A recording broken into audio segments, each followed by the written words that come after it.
So why don't you? You've just actually touched onto something quite important. So that's such an interesting question. I think it has to do with my ability to analyze. So we looked at what was worthwhile. I'll tell you why people are sitting with 5 million followers and not getting money. Brilliant. Yes, that's how. How did no one else see that? Waras knows. Yes. Waras, Yes. It was Waras more flavor.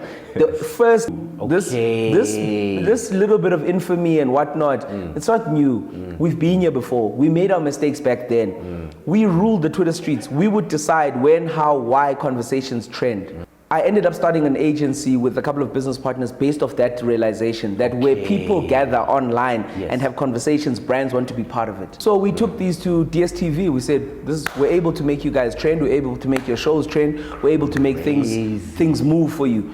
We launched most of the biggest shows. The way that DSTV communicates now came from strategies that I and the team wrote in like 2016, 15. He said the reason why we have promo armies and teams in South Africa is because of Mooshtaffa. I said, my brother, don't just I always say the only people that frown upon people asking them, what do you do in Joburg, are the people that are doing nothing. And you're live on Dead Radio. Welcome to another very special episode of Dead Radio with your boy Ini, and once again we have a very special guest in the building, reporting live from 138 SMUTS, the Dead Store. We're going to get into our guest's story, extract those jewels for you guys to use in your everyday lives. So without further ado. Hey everybody, my name is Zimasa Vabaza, more commonly known as Mooshtaffa. Mooshtaffa means the chosen one in Arabic, and my Xhosa name, Zimasa, means to bless with your presence, Zimasa. I am a socio-economic commentator, I'm an entrepreneur, and I am a skills advocate because I believe that people get paid for their skills more than their knowledge. I love that. Yeah. I love that. Yeah, we killed it. How are you today? Today I am, it's a very interesting space, right? Because the biggest thought I have when it comes to sort of like my businesses and stuff like that is we only literally have maybe 2 months of the year left in South Africa because nothing gets done in December until like Feb. Literally. So that's the one thing. The other thing is I'm kind of thinking around how politics post GNU is being communicated, and I've been looking at different types of sort of like platforms, how communication is going, etc. And I'm enjoying the rise of independent journalism a lot more, specifically for the younger generations, because the distributed nature of how news is now given, it's the Wild West. In fact, I'm seeing like more traditional news outlets and spaces suddenly start to become more conscious of how news should be distributed now. So they're doing what I would say we are doing as independent socio-economic commentators and those people who are involved in that space. So that's literally what I'm thinking about this morning. Okay. Damn. Okay. I think let's start your story from the beginning to give context, because context is important in terms of where you come from informs who you are today. 100%. Right? So tell us about Mooshtaffa as a young man, or rather Zimasa. And where did you grow up? So I was born in Engcobo, former Transkei. Okay. Eastern Cape. Eastern Cape, yes. I have to say that. That's the crazy thing about South Africans. You literally have to say that because people are like, where is that? So I was born in the former Transkei, but I grew up in the Ciskei, so on the other side of the Kai River, or Iniba as we like to call it. That's the actual name. So I was born during a time where it was supposedly, or was actually, the height of apartheid. So my understanding, I'm 37 years old, and my understanding of South Africa is through two different lenses. I am young enough to understand where we need to go, but also old enough to understand where we've been. To remember where we've been. To give you a very simple example, we had moved from Esada, Whittlesea, outside Komani, which is Queenstown, former Queenstown, and we moved to Bisho, which is the capital of the Eastern Cape. And in 1993, I still remember the Bisho massacre. I can remember the gunshots. Crazy. So it's a very interesting sort of like middle part in sort of like South Africa's history. I remember the parts that were crazy. I remember people like adults in my family and older people, how subservient they looked and felt around white people. It's a thing. Like it was a texture. I could feel it. I hear that. This is the thing that I grew up in. I go to a black school at Bisho Primary, and then from there I go to a colored school, right, which is Shornville Primary. That's where I kind of almost finish. I end up being in grade 6 now. No? It's grade 6. It's grade 6. And then, but I was a year younger. Then I went to the white school, the Model C school. Right? Okay. And that's where I pretty much pushed until matric. I went to Dale College, primary as well as thing. Side note, the best black rugby playing producing school in the country.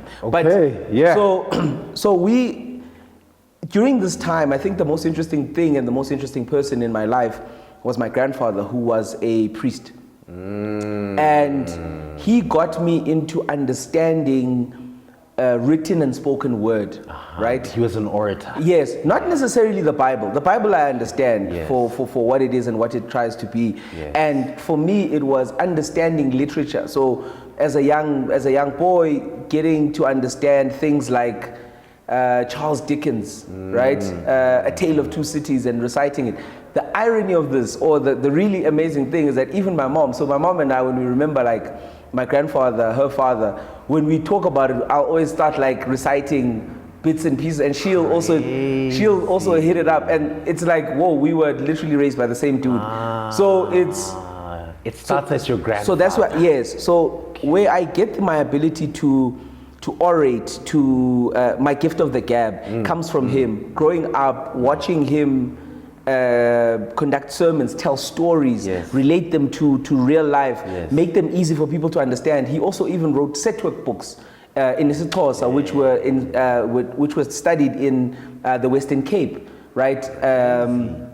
And this was a collection of short stories that kind of captured the mood and the feeling around his time, right? Even though he was a pastor, he would go and sit in a tavern, not drink, but sit and listen to stories. And then from there collect data and then write a story that was relatable, that could be understood by people of that time. But also, so that's the guy that I come from, right? Because that is one of your superpowers that we'll tap into later in this conversation, but taking raw data and turning it into information, 100%. Right? Which is a superpower. 100%. Damn, and it starts from your grandfather. Yes, so I've had to also go backwards to understand why is it that I think in this particular way. The other thing about me is that I then started to realize, only now when I'm a little bit older, that I've got a mild version of ADHD. Okay. Now, being neurodivergent is in itself a superpower. Yes. If you can control it, because there's some people that it takes them over the edge. Because the world, if you think of anybody who's ever changed the world, they've been neurodivergent. Yes. Neurotypical people are great for systematic understanding, but neurodivergent people want to break through the system and do things in a different and a better way. Maybe sometimes we say better, but a much easier way to kind of complete that. So I come from this understanding. I then have a very seminal moment in my life where I meet a couple of teachers along the way, actual teachers at school, who then crafted different parts and aspects of my life and my understanding and how I make decisions, right? And I think I was blessed enough to go to a school that allowed me to be. Bit weird kid, type of things, hyper talkative. Weird people change the world. Can talk to everybody. I was friends with everyone. I was friends with the black guys, the Muslim guys, the Indian guys, Chinese guys, etc. Extrovert. Yes. Okay. But I'm a hyper introvert, but I know when to turn up when the occasion arises. And that comes from understanding that you come from a person where I would see my grandfather not feel like it, but when he gets on the other side of that pulpit, he literally performs. He makes sure that people aren't worried about all of these other things. So it is kind of that understanding that became more concretized in my thinking, my ability, that when the lights go on, you've got to perform. Doesn't matter how you're feeling. So then as time goes, I get into an understanding of, or I get to start understanding. Remember, I've now said, I understand how to orate, I understand written literature. Yeah. I then need to understand film. So then when I get to grade 9, standard 7, I then start to get really immersed in film study, right? Why film?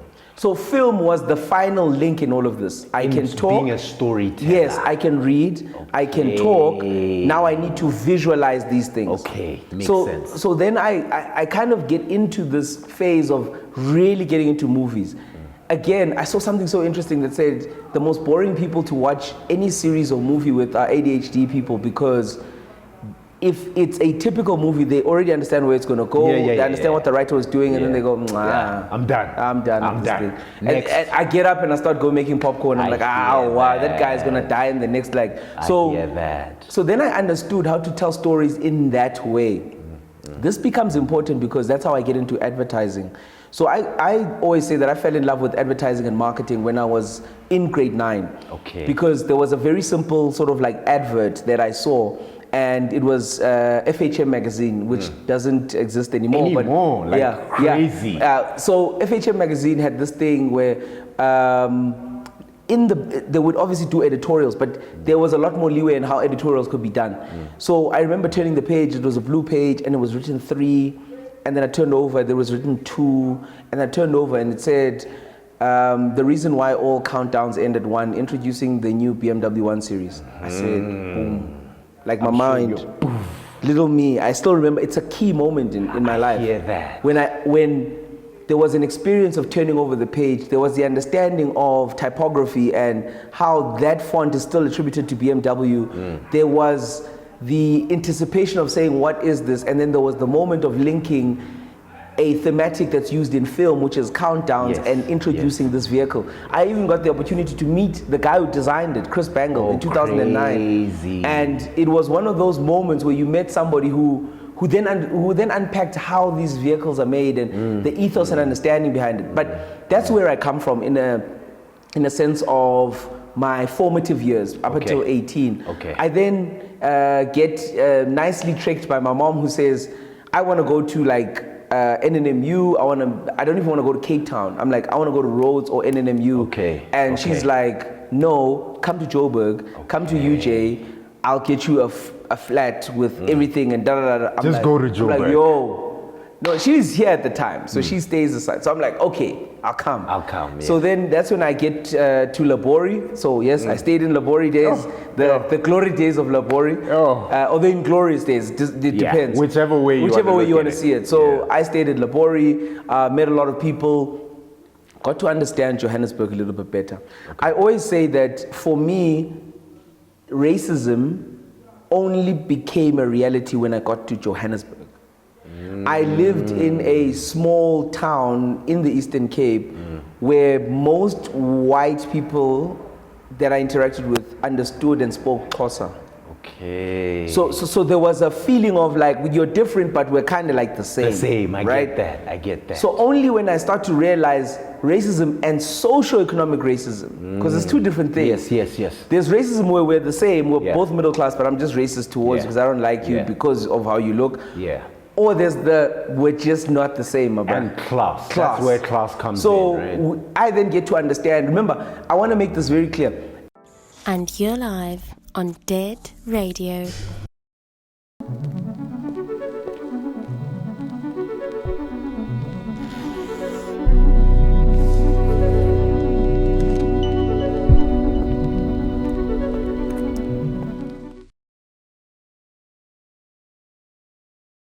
And you're live on Dead Radio.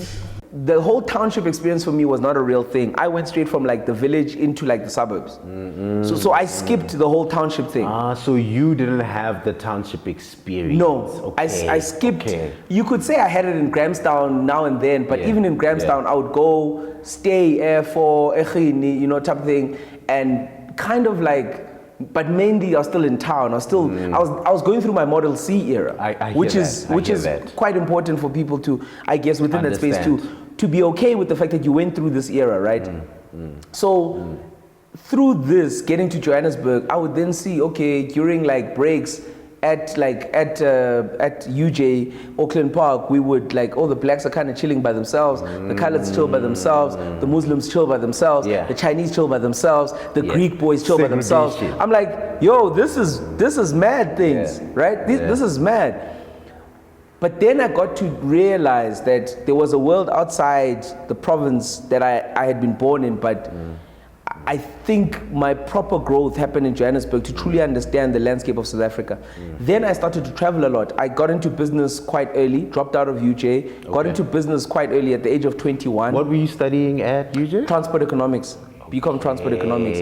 I still kind of use it. I even interned at Transnet. Everything compounds in life, right? 100%. Yeah. So then I basically started a business with one of my best friends, still heavy mates, we're brothers actually. Okay.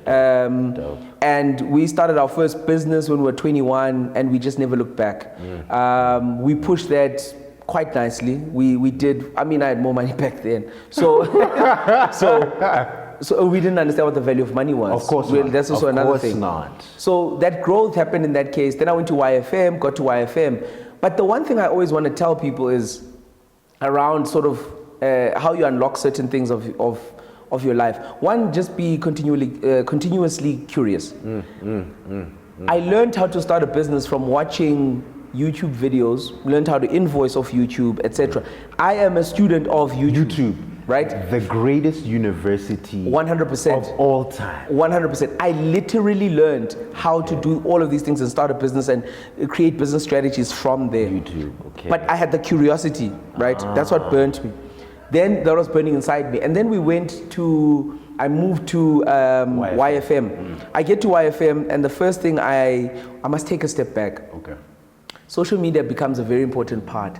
Now, there's a very, so I always say to people, you see me now, but this is my second life on the social media space. Yes. I started with a group of guys, and we were Twilibrities. We were Twitter celebrities back then. You guys were the first Twitter celebrities. Yes, back then. So this is not new. This little bit of infamy and whatnot, it's not new. We've been here before. We made our mistakes back then. We ruled the Twitter streets. We would decide when, how, why conversations trend, right? So when people look at like maybe the Chris Excels, the Advocate Barry Roos, the whatnots, we were version ones of that. So they're like the third, fourth generation of what we used to do, controlling narratives and conversations on social media, right? We dictate what you see every single day. Were you guys even aware of the power of shaping narratives at that time? I think we became. Or were you guys reckless with? I'll tell you why. We started off being reckless, but I'll tell you why we became a little bit more aware. I ended up starting an agency with a couple of business partners based off that realization that where people gather online and have conversations, brands want to be part of it. The town square. 100%. Yes. So it became important for me to be able to curate and commercialize black spoken voices and conversations. When you go into the data, we then started to realize black people have the longest conversations out of any other, I'd say, racial grouping. We have the longest, we will literally, like a trend, let's say a trend in about something that concerns maybe, let's say, white people, goes for a certain amount of hours. We would be trending and having the same conversation consistently for 14 hours. And then a new wave of people jump on and then find it, and then everybody, and then you get the laggards and they're still talking about it. So our conversation arcs were much wider than other people's. I realized this, and I was like, okay, we need to be able to kind of monetize this. So we took these to DSTV. We said, we're able to make you guys trend. We're able to make your shows trend. We're able to make things move for you. We launched most of the biggest shows. But what we and I've always believed in is that your actual business, if it does not benefit you to promote it, don't promote it. If it doesn't benefit you. You live in a very much an ego-based kind of footing. Yes. Yes. We were going into one of the biggest broadcasters on the continent, yes. right? And we don't win any awards by saying, we won a lot of awards, but we don't win any awards by saying that, hey, championing the old sort of advertising model of saying, I work with so-and-so, I work with this brand, I work with that brand. We came in as ninjas. We walked in, we said, hey, marketing department, DSTV, we are here, plug us in, we'll help you guys change this thing. The way that DSTV communicates now came from strategies that I and the team wrote in like 2016, 15. Whew. So literally, the way that they speak. So your DNA is all over modern day contemporary social media. The ones who know. Yes. There was a guy who once tweeted, and I said to him, delete that thing. He said, the reason why we have promo armies and teams in South Africa is because of Mooshtaffa. I said, my bride, don't just thing. So we were one of the first guys, 2013, to walk into SAB and sell the idea of influencer armies. The first time coordinated influencer armies were used was in 2013 at SAB.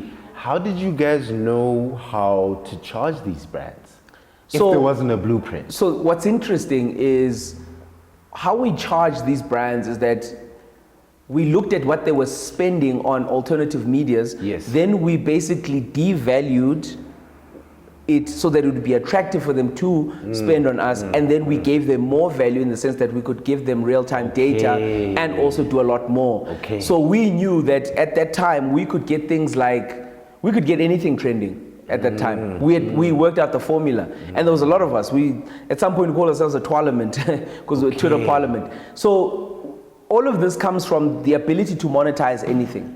That's what I learned. Okay. For me, communication and advertising allowed me to be able to sell any product, anything, whether it was a person, a service, or a thing. I hear that. And then what we then realized was that in order for me to be able to go in and assist a brand to truly be a better brand outwardly and communicate better, we needed to understand the bones of the brand or that business. Thus, we became pseudo consultants because now I need to understand what this business, even if you're a business that sells milli meal, I need to go into your milling process and understand what are the key tenets of your business. What are the key things that you take for granted? When we get there, we say, this is one, a South African owned business. You fortify your own corn, you do X, Y, Z. You actually use delivery drivers who own their own cars. So you're creating, so we said, you don't understand what you've actually done here. Let us tell your story. So that's what we got to understand a little bit better. So when it came to either shows or whatnot, etc., we then basically based off that, I would dare say that budgets back then were much larger than what they are now, because now everybody with any sort of a strategic communications degree thinks they can do this. And it doesn't work like that.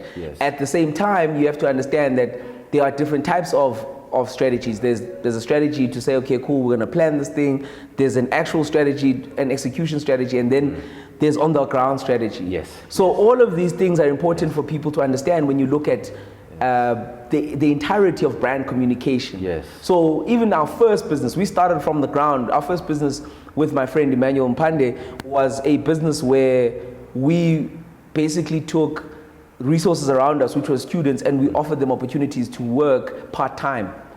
So we basically look at who was around us and we said, how can we give them an opportunity? Bring them together and commercialize. 100%. Then you add YFM. Media, I understood, was a value chain and a pipe. And there were different types of portals that you could take and be like inside. Then I said, okay, I understand digital, but I need to understand how traditional works. So when I got to YFM and I was a content producer, co-host on primetime with Zama Dube for many years, I think we did 3 years or so. I then looked at, by the way, funny thing, I know how to DJ. Because I obviously had Y at the time. Working at that time, and that's what everyone else was I lived up the road here. So so when I exited the first business, I basically took a lot of that cash, And this was a melting pot of vibe, things, etc. And YFM was just up the road. So in one of these days, I walk up to Rosebank, I meet Zama, she knows a friend, we sit down, we just have a quick coffee, we're chatting about something, and she says, I'm looking for a producer, would you like to come? And I said, oh, okay. Just from that meeting? Just from that interaction. Okay. We vibed, and I was like, okay, cool, I'll come through. It took quite a while. It was like November of 2011. 2012, February, she calls me. She says, hey, you're around? I'm like, yeah. She's like, can you, next week, whole week, can you work? Come. I said, I'll come. I started and never left. I left in 2015, 16, I think. So that period while you're at YFM, Yes. I'm assuming you learning how to DJ was because of the environment that you're in. Everyone else is a DJ and is probably getting 10, 20 gigs a weekend. Waras knows. Yes. Waras, Yes. It was Waras more flavor. It was this week actually, well this month, September, first weekend of September, I remember these guys getting 13 gigs each.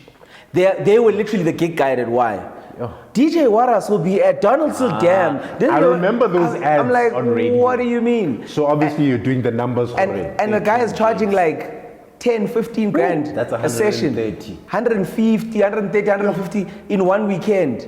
So I started to go, okay, but here's where the ability to understand where your strengths lie is important. I'm nerdy. Yes. I've always been nerdy. I understand that. I am a huge Game of Thrones fan. I am a huge Harry Potter fan. I reread Harry Potter every couple of years. I'll even read it to my kids. Dope. I am a huge Lord of the Rings fan. So all of these things, I get immersed in those Are you worlds. watching the new series? I finished it. No, the new series that's playing on Prime right now. The Which one? Rings of Power. I haven't seen it. I saw the trailer. I'll get it. It's amazing. So understanding who you are is very important in terms of unlocking what is right for you. For you, So right. now imagine that I know how to DJ because I'm in a space where everyone's DJing. I then say to myself, no man, what goes on upstairs here at Y? I walk up the stairs, I meet up with who's now a very good friend of mine, Ayanda Tikise. He was an account executive for sales. I would literally, Zama's show would start at 9 and would end at 12. From 12 to 5, I would sit with Ayanda and learn how to build presentations, to sell shows, the station, personalities, Ads. whatnot. Yes, everything. So then I realized, no man, at Y, the people that I interact with, people like, let's say, the artists, Bo Maporisa Clap, their first interview was with us. Casper's first interview was with us. The first time Dream Team got their first thing, we got them playlisted. Okay. All of these things. So then I realized, I'm saying, some of these guys do events, but they can't advertise on Y because They don't have the budget. Then I said, what goes on? Then I realized, oh no man, if you're on Y, there is a special rate that you get for bringing money into the station because you are on air. So then I started a media planning and buying business while I was still at Y. And then I connected various big events that didn't have the budget. So I'd say to them, give me 50K. All of you guys, give me 50, 50, 50, 50, 50. Yes. I go get it multiplied at Y, at sales, strike a deal, bring maybe like, it's 250K, let's say. Bring 100K, 120, give them 400,000 rands worth of value, and then keep the change plus take 16.5%. So I unlocked that and I said, I don't need to DJ. Oh my God. So that became a huge thing for me. Yeah, you reverse engineer. Yes, I said, no man, I deal with these guys. They're always calling me. They're always wanting me to either promote their events, looking for interviews, whatever. They're looking for extra promo. So I said, no, there's a way to give you extra value. The brilliance was grouping them once. Together to make a buying block. So suddenly to Y, I'm not coming with a guy who says unali 20K. I'm saying I've got 120,000 rand. Yes. And I need you to give me value worth 300 or 400,000 rand because it was a 4 by 1 type thing. Okay. So for every rand I get extra 4 rand. So it'll be 5 rand. So then that's kind of where I maximize. So if I bring 100K, even though the guys are paying me 250, I would still be able to show value to every single partner who was in. So that's how I ended up doing some stuff with the guys from Pop Bottle, some guys with Homecoming Africa, back to the city, whatnot. Yes. Brilliant. Yes, Like, that's how. How did no one else see that? I think everybody else was always focused on the next weekend's gigs, where I would look at a season and go over the next 3 months, what are the big events? And then from those big events, let me go approach these guys, get them to commit to this cash, give me 50K, and I can get you a live crossover, adverts during the week, a call in before your event on the day, tickets, I can give you ticket giveaways, people that... So for someone like Homecoming, like Malachi hitting you up, that's like so much value. Malachi and Neo, big mates of mine. I remember the first meeting I had with them was a cheeky monkey on the square before they stuffed up the square in Pretoria. That was our first meeting. From that meeting, the guys literally, from when they were sold, they said, yes, we're on, bro. They said, we're on, bro. Let's do this. Because you would give me, let's say you give me 40, 50K, I can give you value of worth 80, 90, sometimes even 100. That's a bargain, yes. bro. Like, of course, I'm going to give you that money. We're going to, even when, remember, I then started to understand how guys at events would worry about their 6 o'clock cut-off. Because remember, event starts at 12. By 6, you're basically cutting off and saying no more cooler boxes, no more whatnot. So what we would do is that we'd plan to have in a time slot like 4:30 to have an interview live from the event, who's coming on next, what. So then if you were thinking about not going to the event, you hear, hey, Ziakala boy, I have to go. And you say, when did you say, no man, these things, cooler boxes, by 6 they close, so you better come now. So all of those, because remember, the eventing wanted you, and this is where the understanding, the analytics comes in. The events guys want you to come into the venue so that you've got 6 hours. In 6 hours, your booze is going to get finished. You're going to need ice. You're going to need dash. You're going to make us money. So the first thing is kind of free. Come in with your booze. Come chill. But your booze is going to finish, my brother. You can't, there's no pass out. There's no whatever. So understanding all of this, that's how we would build these packages. Once again, taking data and turning it into information. 100%. Actionable, commercialized information. Okay. Yes. And you did that for how long? How long were you? So for as long as I was at Y. So I think my stint at Y was 3 years on air. Maybe call it like 3 to 4 years on air, and then I left Y. Okay. Had an offer to go to the weekend to do weekend stuff and kind of build my own brand, and I said no, I'm cool, because I'd started the agency. Okay. So the agency we started in 2014. That's the social media. Yes, the digital agency. The digital we went agency. on to win gold awards with MTV, with Mnet, with whatnot. We were nominated for Laborie. We were the first people to give opportunities to people like OK Wasabi, Mushe. From a digital perspective, we did campaigns. We did over 500 campaigns in 4 years. We're doing 100 campaigns a year. That you guys were obviously creating, curating, rolling out. Yes. Okay. So in that era, I then asked myself what was next. So all of so this is so crazy. Quickly, in terms of innovating, so we looked at what was worthwhile. I'll tell you why people are sitting with 5 million followers and not getting money. Because people don't understand what their engagement rates are and what value they intrinsically create for brands. I knew that brands would get bored of using mang. We then broke it down and said, we can give you the same following this person has for a lot more frequency and engagement. Okay. So we would then say, who do you want? They would say, I want so-and-so. I won't mention names. I want so-and-so. Then I say, perfect. So-and-so has, at the time, maybe 800,000 followers. I say, I'll give you people with 1 million followers combined. And that person was going to give you maybe 5 tweets and charge you X amount. I've got these people, they'll do 5 tweets for the next 3 weeks, 5 tweets per week for the next 3 weeks. I'll give you 15. So you're getting frequency of multiplied by like 3, 4. And then the brand goes, no brainer. I'll give you the money. And we charge you more than what you're going to pay that person because they can see more value. So that was one of the things that we did. The second thing was, I then saw, this links to where I am now with, so here's something interesting in everything that we do. Yes. The next thing was that in our agency, I realized something quite important. A lot of clients, we would write strategies for them, executions for them, get them influencers, and then we're not executing. We're not doing the stuff. They'd have to go find somebody who can shoot stuff for them, do stuff for them. I said, no, I took some of the commissions I was making at the time from the business and I bought cameras. Right? I said, we're going to do this thing. Within 3 to 4 months, the video unit, the editors we got in the video units in our business were doing 25 to 30% of the revenue. Just from that. And that was money that was leaving the business 100 because someone else was We were leaving it on the table. We were leaving it on the table. So that happens. Then I leave the business in 2019. I cash out. We sell it to upstream, right, into another group.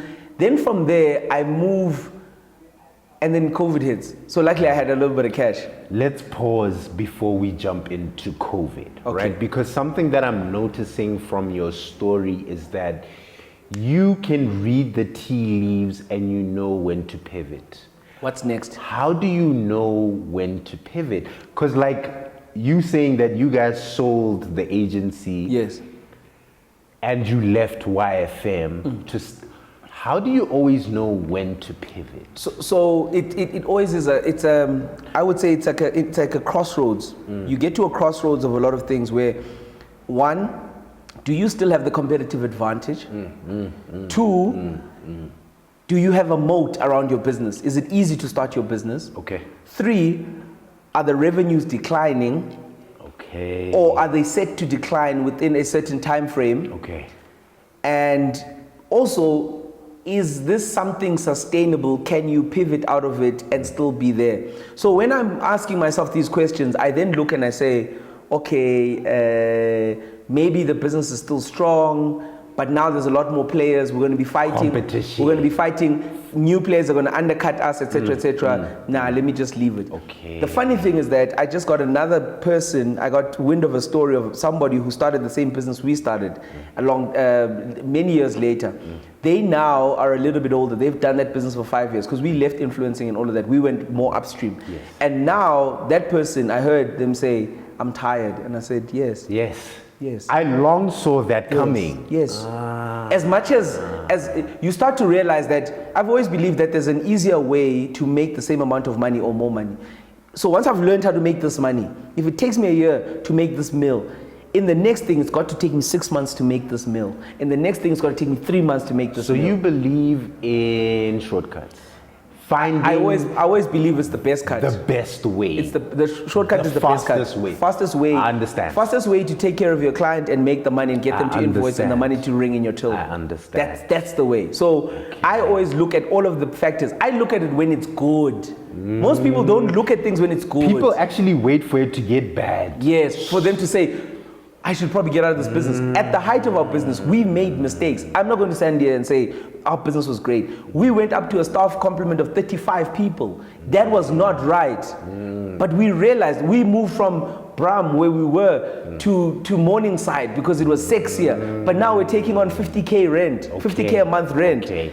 Which doesn't make sense, right? Bruh. I understand. But at the same time, we should have maybe gone to Randburg, easier space, much more calmer, etc. Yes. So all of these things start to hit you as a business. And also, I learned how to truly understand and run businesses from that business where we felt we now need to sell while it still has value.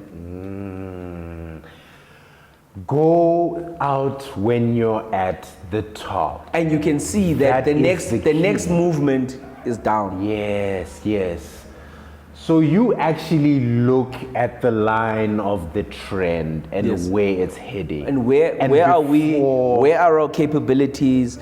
Who do we have in our team? We always believed, and I still build businesses, even now in our media company, I always take the Arsenal model. I always take young guys who are hungry, have the raw talent, and give them an opportunity to shine.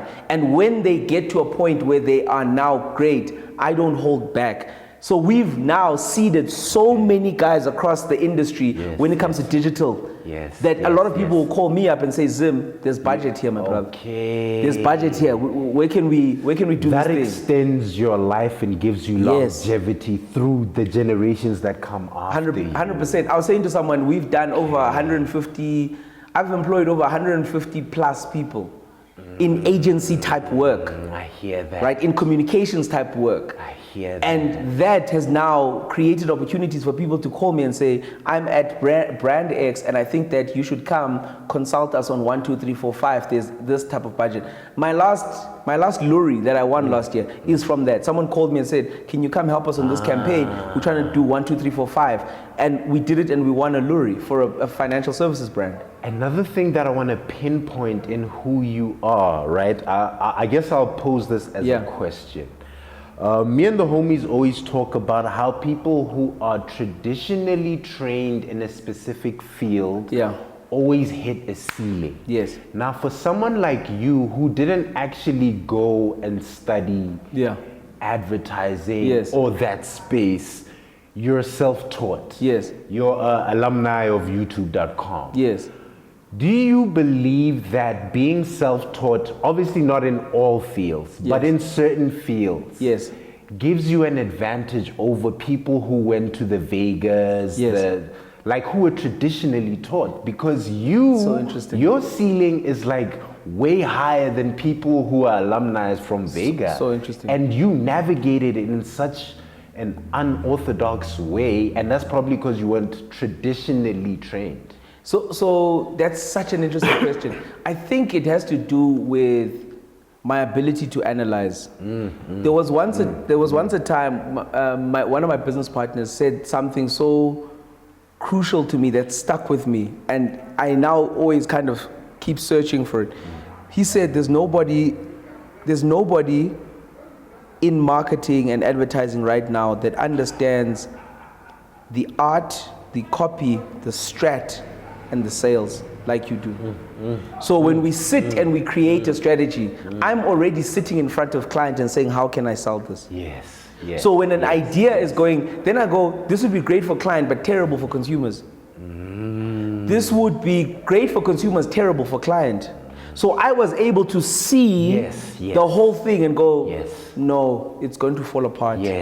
So that ability, intrinsic ability to analyze and kind of ideate based off an outcome is one of my defining things.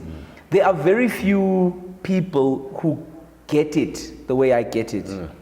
And there are a few that I acknowledge.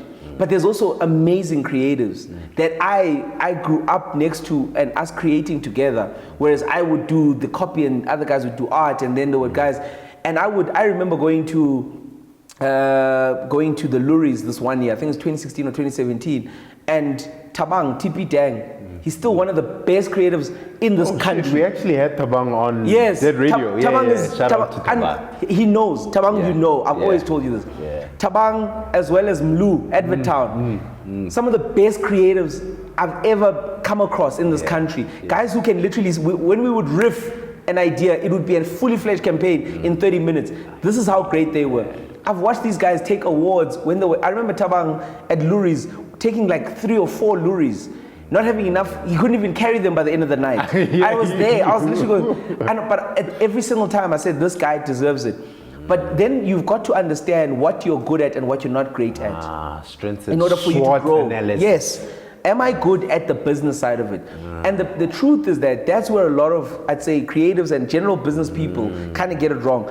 You know what you're not good at. And that's how you also get to understand when you're ready to pivot your business. You've got to look at your streams of income, have more than 3 in one business. We got to a point where that same client that was a key client for us in DSTV was also a Achilles heel for us, because they were doing and running like 60% of our revenue every single year and month. Danger, my brother. Which is very dangerous. So we saw and those are the things. But there's a lot of people that have been there along the way, that helped us build all of these things, and we've built them. And those people are now seeded into the thing, and our network is now strong. Yeah, damn. Okay, let's get back on your timeline. So 2020 hits, COVID. What starts happening in your life? Because I believe that's when the idea of being a socio-economic commentator starts ideating in your mind, 100%. right? So what's going on in your life at that time? What are you looking at? So I want you to imagine, right? From when was it? 2009, 8.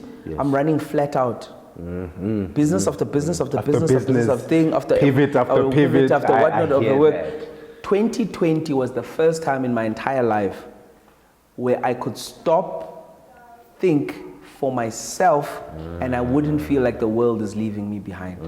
Because what do I mean by that? I mean, everybody in the industry was at a standstill. It allowed for those who want to think to be able to think. Perfect time to think. Just sit and think. Yes. I asked myself a very simple question. What content am I watching? Remember, I'm coming off an agency where I've understood that video is on the way up. I've understood that. I'm like, wait a minute. Video, this YouTube thing. It's a thing. It's becoming, look at all the big people who are big now. Whether across genres. I always use, as a case study, I use someone like a K Yams, right? K Ngonyama. She started around 2018-19 to start vlogging, but she really hit in 20 and 21. Yes. So she had been working towards a thing, right? Yes. Now, 2020 comes, I have 3 to 6 months to kind of figure it out, right? I start to figure it out. I'm like, okay, what content am I watching? Does it exist for my core market? What is the internet penetration in South Africa? All the things I'd been learning and had to understand, I started to put them together for myself. Said, okay, perfect. All these things are happening at the exact same time. What do people want? I said, we do not have non-opinionated, data-driven stories around SADC. Yes. South African SADC. I'll get to SADC because the interesting thing about it is that, like any core brand, if you don't take over whole market, it doesn't matter if you decide you want to go into other markets. So maybe people are asking, why have you not maybe tried to go to other things, other markets? And I say, it's coming. Don't worry. I know when it is. I only switched on my YouTube. I am 2 years into the journey of creating these content items. Yes. I only started YouTube last year. Yes. At the end of the year. That was a case study, by the way. I didn't start YouTube. I was case studying it. This year, I'm fully into YouTube. In fact, I've sacrificed growth on all other platforms for YouTube. Okay. So that I can complete the mothership, because YouTube is the mothership. But a lot of people want to go to YouTube and they don't have a feeder network. So I went and built a feeder network. Which are the Instagrams, the TikToks, the Twitters, the whatnot. So then now when people see me, I'm able to drop it, link to YouTube. And feed everyone. 100%. So I was building for the mothership. But the final goal is still not even there, because remember, I had time to think. You will see it as time comes. As it progresses. But the idea is to fully democratize what we're doing from a news content aggregation and creation perspective to create a neutral and positive narrative for Southern Africa and South Africa. We don't have it. Yes, we don't. If you want negative news, go to any mainstream platform. You'll find it right now. If you want to find out what's negative in South Africa, go there right now. Go to any MSM, any mainstream media outlet. And I think that's why when you started putting up that content, it immediately cut through. Yes, it was not even, it wasn't even trying to fight. Yes. It immediately went through, because suddenly someone was telling you, this is how much this particular department spent. This is This is the value they got. Also, once again, it's like all this data exists. Yes. But you took the data and turned it into information that we can digest and be like, oh, actually, that's why that 100 million matters. That's why that department closing down means this. Yes. Which is like, which, to go back to your grandfather, is like such a crazy line to see. It's a crazy arc. Because you then have to understand that they always said that to check if you understand something, explain it to like a 5-year-old. Yes. That's when you know you understand. That's when you understand, because you can say it in the simplest form. So now you've got to say to yourself, what are South Africa's biggest challenges? Our biggest challenge is an uninformed public and civic society. Population, yes. So if I just make sure people know about it, if I just make sure you know about it, then you can make the distinction and the decision as to whether or not all of those negative things and what I have given you on a spectrum, you say, what is the likelihood that what Zimasa has told me it being contrary to what these guys are saying, what is the likelihood that this guy would come and try to deceive me about this particular thing when this particular angle is this? And the understanding of how newsrooms work is how I developed the strategy. Because even when I was at YFM, I would go sit in the newsroom and see how they build stories. And see in their meetings, oh, okay, this how this. But then I'd be like, but why that angle? Because likely everybody's going to take that angle or this or that. So then I would say, what is the angle that best cuts through and allows the average person on the street to understand this thing? Some of the, and this is the insane thing around strategy. So because of the sacrifice, from let's say beginning of this year, my platforms haven't been growing. Then I said to myself, okay, I'm going to dedicate time to short content again. And to show you that a strategy is a strategy, my short content now is hitting 100K plus on like Instagram. Literally. Again. And all I'm doing is that I'm going back to that thing I started 2 years ago, 2.5 years ago, to say to you, do you know how much the average salary is in South Africa? Do you know how much the what is? Even the video you just did now about the retirement amount of money that people were fighting me on that, and I'm like, it's data, bro. Like, it's not my opinion on it. Like taking something like that and then breaking it down enough for us to digest and understand is such a competitive. It's like advantage. Yes, because this is how much, if you want to, and guys, the finish line doesn't change. What changes is how you run the race all the time.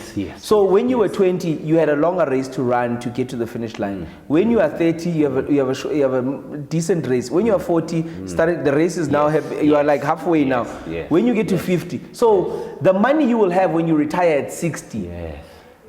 It doesn't change. What changes is how fast you suddenly have to run relative to how close you are or further you are from the finish line. So retirement and those type of things make sense in that value. So I make a very simple example. When I was at YFM, mate of mine, he changed my perspective on the savings and investing thing. He got me, I don't know how, to save $500 and put it into an investment portfolio. 500 rand. I don't know how he got it, because at those times 500 rand was a lot of drinking money. So he was like, no, do this thing, put 500 rand away. When I put that 500 rand away for 4 years and 10 months, because at 4 years, 10 months, he called me and said, yo, that thing you've been putting money, it's been debiting off your account. Do you want us to roll it over? And I said, my brother, I'm faced with financial difficulties. I need that money. Bring me that 40 something, 50,000 now. Yeah. That unlocked something for me in my mind. It unlocked. I said, oh, this thing, you need to put money away and call it a sunken cost and an investment cost in the short term to pay future you, pay future me. So me who's in a bind in the future, me now, I'm paying that guy. Because right now you don't need that money. I don't need it. You're not stressed. But future me doesn't know where he's going to go and where he's going to meander. So then I said to myself, this is important. And what is even more key, for us entrepreneurs, COVID was a crazy time for us. Only now this year and last year do I think to myself, I've gotten enough to say, okay, I can do things. And then now I've said to myself, what do I need to do to give back to people? So I'm starting an entire series called Moosh Money, where we are going to take the journey together, where I'm going to say, I'm taking 20,000 rand, I'm putting it into the thing, I'm getting financial advisors to sit, you will see the entire journey. The practical. For however long the cameras keep rolling. So if we do it for 10 years, we do it for 10 years. If we do it for 30 years, we do it for 30 years. You will see every single investment decision that I'll make. How it grows. And how it grows over time. So that it's not a thing that I tell you in retrospect. It's a thing that you go, yes, Zimasa is doing this investment thing. Even if you catch me now, or you catch me in 3 weeks, or you catch me in 3 years, you can still go back and say, his portfolio was at X thousand. This is where he started. This, and then it went to this. Then he made mistakes here. That thing chopped us all. Then he added more, and then he came up, so that you can see. This thing has always been there in sort of, I'd call it like business circles. It's never been retail wide. It hasn't been open source. You're open source. Yes, I'm saying, I walk in, hey, financial services provider X, come in, sit down, let's plan it together, let's screen record, let's record the thing, let me mic you up, let's talk, let's build my portfolio, let me transfer the money into the thing now, we've started. Next month, I'll show you how it's going. Month after, I'll show you how it's going. Month after, I'll show you how it's going. And then obviously it then starts to build confidence in younger people. Then I can get different advice from people and say, hey, maybe this portfolio, you can see it's split like this, whatever. So building a young professional portfolio in front of you so that you understand how the use of money actually works. Yes. Because a lot of that information, unfortunately, like you said, it is in business circles. It's closed source. And one of my favorite things about YouTube.com is the open sourcing of information. Yes, everyone should know about it. Everyone should know about it. Because it's so abstract when you say to someone, save and invest. It's abstract, my brother. It's abstract. Because people will say to you, but how? Where do I start? What do I do? This will answer all those questions. Financial advisor on your first thing is free, guys. They are free. They are free until you start paying money, and they get paid off that investment that you get into. So you can talk to somebody for at least for a couple of interviews to figure out what you should be doing, how you should be doing, where you should be going, etc. It's free. Free to talk to a person. Free 99. Because they're trying to make a sale from you starting to invest. So they will talk to you for as long as you still have questions. Damn, as someone as analytical as yourself, someone as forward thinking as yourself, I want to ask you about the era we're living through. I like to call it we're living through the prompt wars. Yeah. The prompt wars are the age of AI, right? Now, someone like you, do you use AI? Yes. Do you believe that, because as a creative, right, I usually have this conversation with people, and I feel like people are on two sides of the spectrum. Some people are purists and are like, AI is the worst thing to come and disrupt creativity. Yes, creativity. While others are on the other side and are like, this is the greatest amplifier of what I do. Where do you sit? How should people be thinking about using AI? I'll make a very simple example. The game is soccer, and it's always been soccer. No one said that a Patrice, a Roman Abramovich, a Sheikh Mansour couldn't put money in. No one said they can't put money in. The game didn't change, the rules didn't change. Yes. The game is the game. But what happened is that the people who were first movers and had means changed the game for themselves. Chelsea changed the game in 04-05. Man City changed the game, right? So now we sit in a point, in an inflection point in our lives where we say, those who utilize creatively the power of AI will go forward. You could then come back and say, but do you remember when Botipi Dang, Bomlu were purists and they would sit and we'd have moments and we'd have beers, and then it would come like a bloody well, like CSI New York, where they go, we've cracked the case. That type of creativity has a time and place. And I think the best ads were written in that time for those things. The need to move forward in creativity and AI has now forced people to work faster. I've got like 10 presentations to knock out before Wednesday. I'm definitely using AI. Like, why would I not? Why wouldn't you? Why would I not? It's like asking it's like someone saying, I don't use Google. It's like, what? Why? So why don't you? You've just actually touched onto something quite important. The internet is the collective intelligence and consciousness of all humans who have ever lived and written things down, and those who passed it down through oral history. That's what the internet is. Literally. Everybody who has ever lived. Our knowledge exists collectively. That's why in those stupid alien movies, when the aliens arrive, the first thing they do is they download the internet because they want to know who we are. For people to not use the collective brain of everybody is stupid. It is. I mean, it is. If the most unspoken about thing is how everything that you generally want to kind of write about, even if you're writing a master's thesis or a PhD thesis, it exists already online. That's why plagiarism became a huge thing, because it was like the ease of access to get these things became so important. So I go each to their own, but those who will succeed in the next 50, 20, 30, 40 years will use AI to make and do things faster. Just as how money brings things closer, you want to go on a holiday, you want to buy a car, AI will bring It's a productivity closer. It's Now literally the a conversation has to come in the sense of how do you control productivity of employees and people that you work with relative to the advancements that AI gives us. So now maybe the 4-day work week is something to consider. Yes, maybe. yes, I'm not saying we should, yes, right? yes. In certain fields where it makes sense, because you know that within those first 4 days, I'm able to get maybe X amount of hours, productive hours out of people that I work with and work for you. So suddenly it changes the scope of what work is. And then suddenly someone knows they've got Friday, Saturday, Sunday, and they've got 3 days or 4 days on, 3 days off. It changes because I, for one, am the type of person that, because I've always been on the treadmill, I forcefully now take time off. So I go home and I sit at home for 2 weeks, I do nothing, but make sure that the content is still coming out. Yes.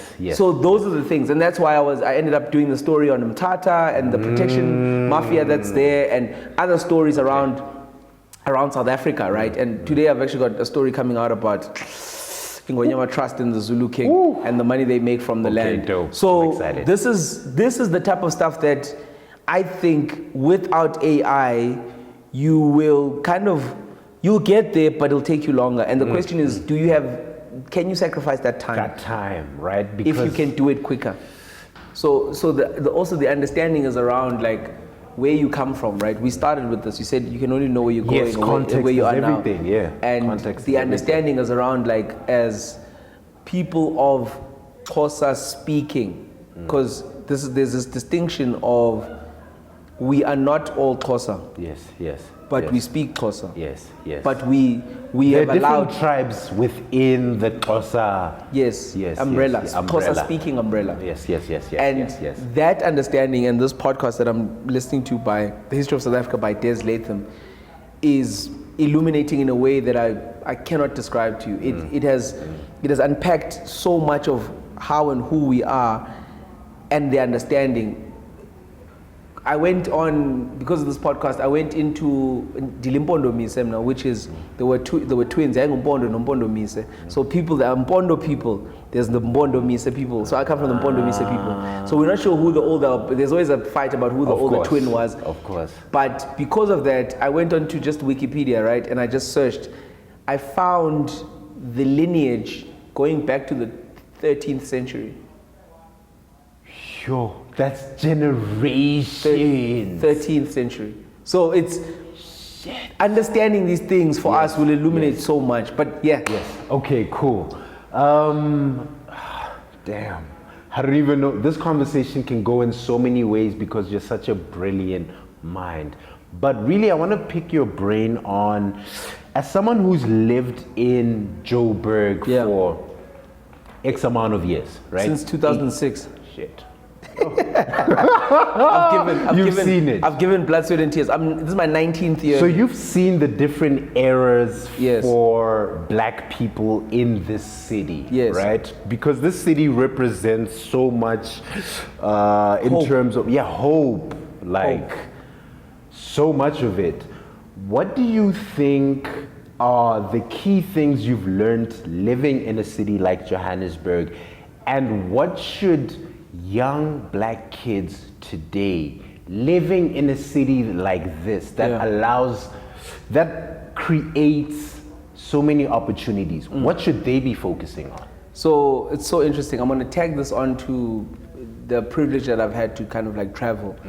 But let's start by saying Johannesburg is a city that is based off the ability to sell products, sell services, sell yourself. And then the second part is the ability to connect problems with solutions, connect people with people, connect money with products or services, connection, selling and connections. If and when you have these in Johannesburg, you will become part of the very fabric. But what's very important in Johannesburg is to have what I've called many years ago a product. What is it? And you know, Joburg, it's I always say the only people that frown upon people asking them, what do you do in Joburg, are the people that are doing nothing. That's my belief.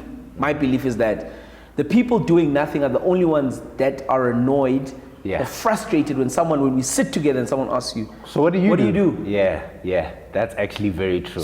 Because why would you be in Johannesburg and still Not feel do- like that's an attack on you? It's not. Yes. Yes. It's either you were doing something, you're looking to do something. That's the answer. Or you are currently on something. It's like, no, man, I'm actually getting into media. No, I'm trying to get into whatnot. I grew up in Johannesburg at a time where that was okay to be working towards something. Yes. It's very crazy to understand. It was okay to be working towards something. Which maybe we can talk about is the effect the internet is having on people, right? They think that Mentally. success is instantaneous. They think success is instantaneous. And success is not instantaneous.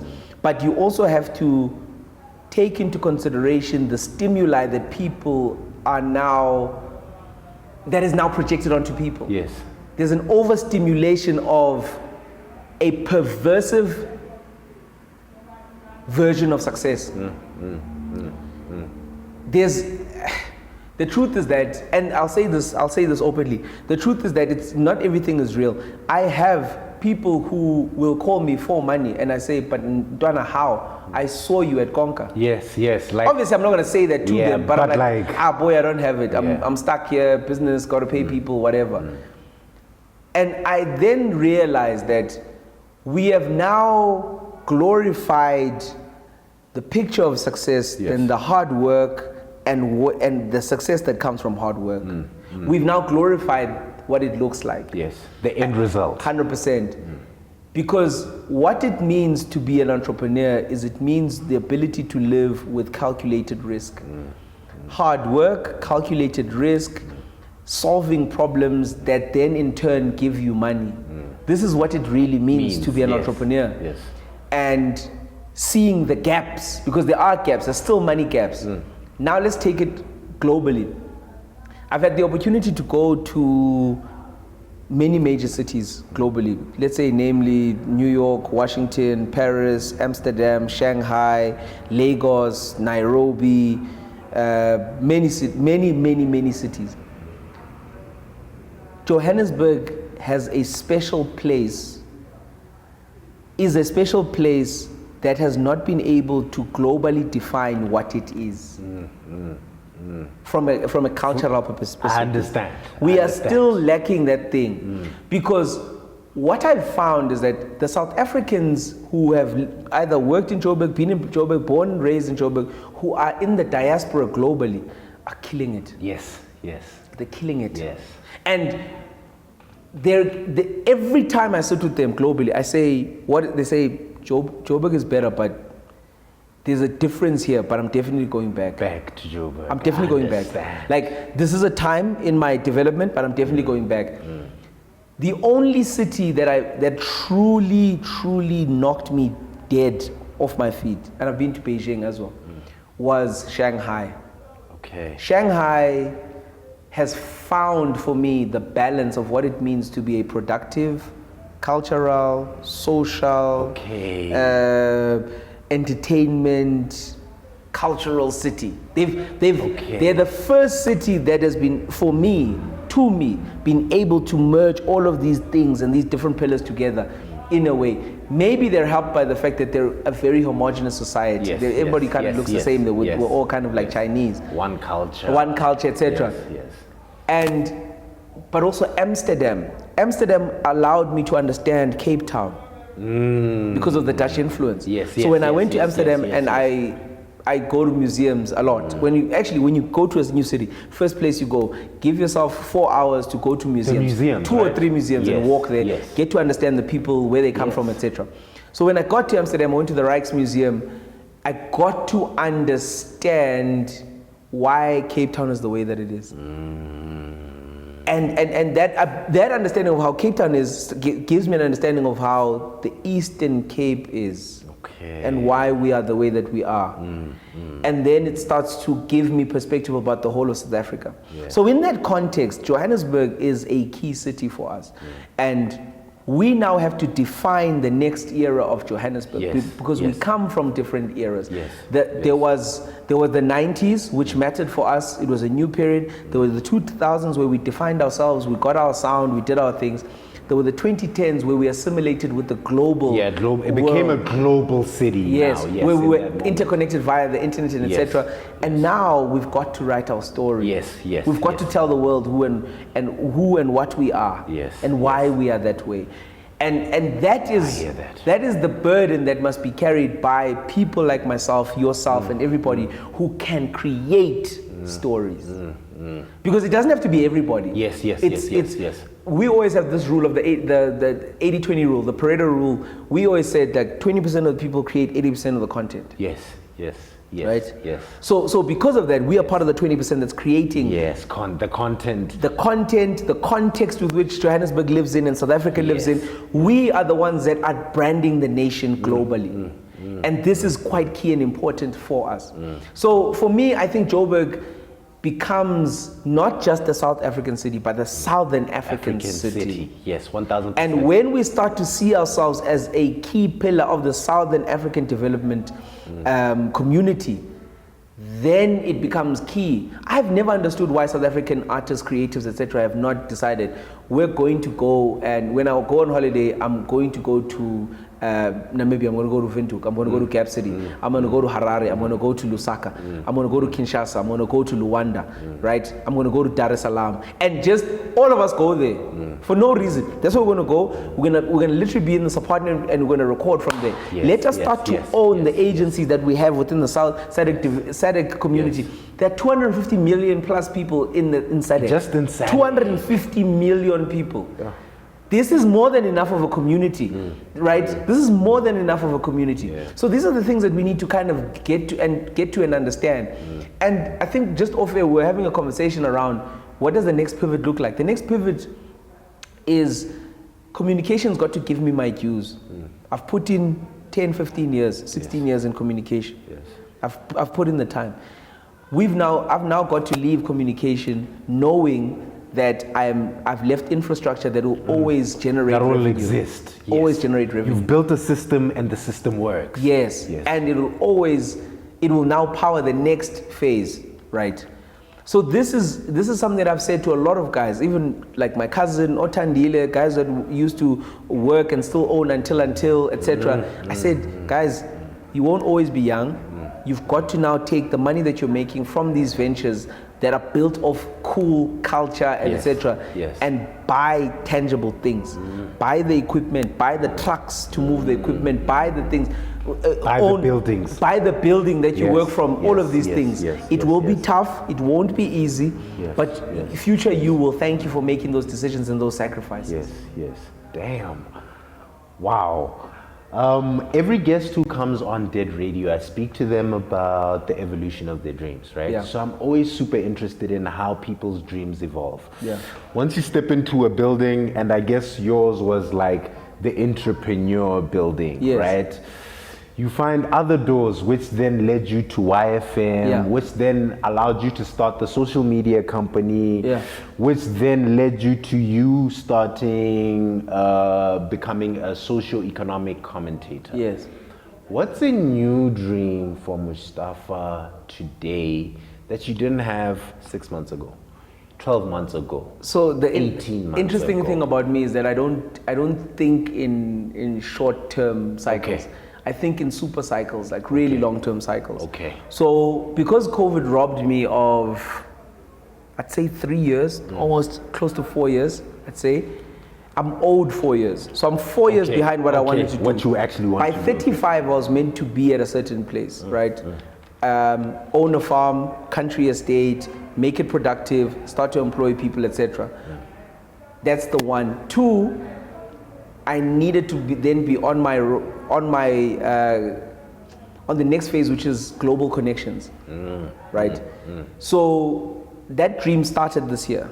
Because that's why you're traveling. Yes, it started last year technically, but this year truly started where this is the first time I went to the World Economic Forum this year, and there's a few tricks that we're missing as South African entrepreneurs. We all need to go to the World Economic Forum. We like, if that's the one trip you make this year and you sacrifice another holiday, do it. This is the one place and space where the global elites gather to cut investment checks, opportunities create for everybody else. And every year has a theme. This year was AI. Last year was crypto. So every year is a theme. I don't know what next year's will be. Then previous WEFs were around climate change, etc. The reason why I say this is that we've got to start bringing dollars, pounds, euros home. That doesn't happen from you sitting behind a computer, my brother. It happens from you being in market. Out there. You have to be in market. So I've been privileged enough to be able to, at times, spend 1 month and a bit in cities like Paris, and get to understand how things work, etc. I've been able to be I've been in Zurich, I've been to Davos, where people say the Illuminati is there. And I say, maybe you could say those things, and people do have meetings on the sidelines. But what I felt was the energy of young and middle-aged people trying to chart a path forward for everybody. And if we then boycott that everybodyness, we are then going to have things dictated for us when where we are not there. We need to take our place at the big table as Africa, as Southern Africa. So the next version of this thing is me being an ambassador and a connector for the Southern African development community to the rest of the world. I want to be someone who comes back and says, there's guys that want to put into the market $50 million US. Where do we place it? So these are the things that will ultimately allow us to, that's R1 billion, by the way. It's almost R1 billion. It's like 800, 900 million. So their money goes further. This is where we are. We can bemoan that their money goes further, or we can go fetch their money to make it go further here. I understand. That's the mission that we should all be. That's our North Star. Foreign currency back in. Bring foreign currency back in. Let us now trade with the rest of the world. Let us focus only on exports. Import, great, we still import, but let us limit imports of things that we can create here. And not in a superficial way. I'm saying, what can we literally make here with minimal capital input now? What can we bring from outside and in? So this is what we need to do. Yes, we can go to China and we can sell them stuff, but they need to bring us TLBs, they need to bring us trucks, they need to bring us equipment that we can manufacture here and do. Because those things will allow us to do what? To then work our own raw materials as a start. So this is the dream, this is the vision. This is what we want to do. We want to move to a world where we are bringing the world to Southern Africa. This is what we've got to do. I love that. As we wind down this conversation, right, what's your last piece of advice to the dreamers out there, the entrepreneurs out there? A kid right now who's in UJ, who's also very brilliant, wants to drop out of school because he's seen a gap in the market and wants to go and exploit it. Or a kid who's working at YFM right now and is like, you know what, actually, I don't think I want to do this. I want to step out into the world and go make a name for myself. What's your last piece of advice? Think of it as a pyramid. At the top is purpose. Below it is lifestyle. Below it is money. Below it is work. What am I doing to make money, to live a certain life, to serve a particular purpose? Answer those things for yourself. And then you'll be able to go out into the world. And you can go backwards or forwards in this formula. What work am I doing? How much money does it afford me? What life do I want to live? What purpose do I want to serve? Or what purpose do I want to serve? What lifestyle will I be living when I serve this purpose? How much money will I need to live this life to serve this purpose? What work will I need to do to make this money to live this life to serve this purpose? I hear that. Those four questions. Those four things. Yo, I hope you guys wrote those 4 down, because that is a huge, huge key. Damn, thank you so much for your time, brother. Thank you so much. I appreciate it so much. Please don't forget to like, comment, subscribe, and we'll be back with another episode of Dead Radio from your boy, Ini. And you're live on Dead Radio.